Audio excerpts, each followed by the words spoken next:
Gubernur Sumatera Selatan Alex Nurdin menyerahkan langsung surat keputusan penunjukan Wakil Bupati Kabupaten Ogan Ilir, Ilyas Panji Alam, sebagai pelaksana tugas Bupati OI di Geraha Bina Praja Pemprov Sumsel Senin 21 Maret 2016. Penunjukan itu dilakukan sepekan setelah penangkapan Bupati Ahmad Wazir Noviadi oleh Badan Narkotika Nasional pada Minggu 13 Maret 2016. Dan dari hasil pemeriksaan, BNN menyatakan Awe Noviadi positif mengkonsumsi narkoba jenis sabu-sabu.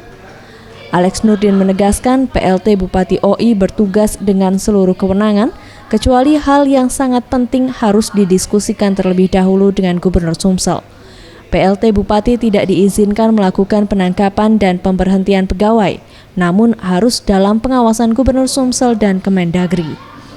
Mulai hari ini, Saudara Ilyas Panji menjalankan tugas sebagai pelaksana tugas Bupati Ogan Ilir dengan seluruh kewenangannya, kecuali beberapa hal-hal yang strategis dan penting dikoordinasikan dengan Gubernur Sumatera Selatan. Sementara itu, Ilyas Panji Alam, PLT Bupati OI, akan bekerja layaknya sebagai Bupati definitif dan berjanji akan menuntaskan pekerjaan prioritas untuk masyarakat OI.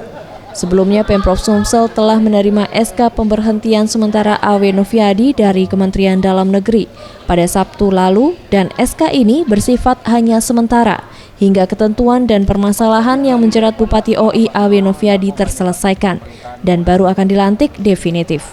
Narkoba itu kan musuh negara. Inilah dampaknya.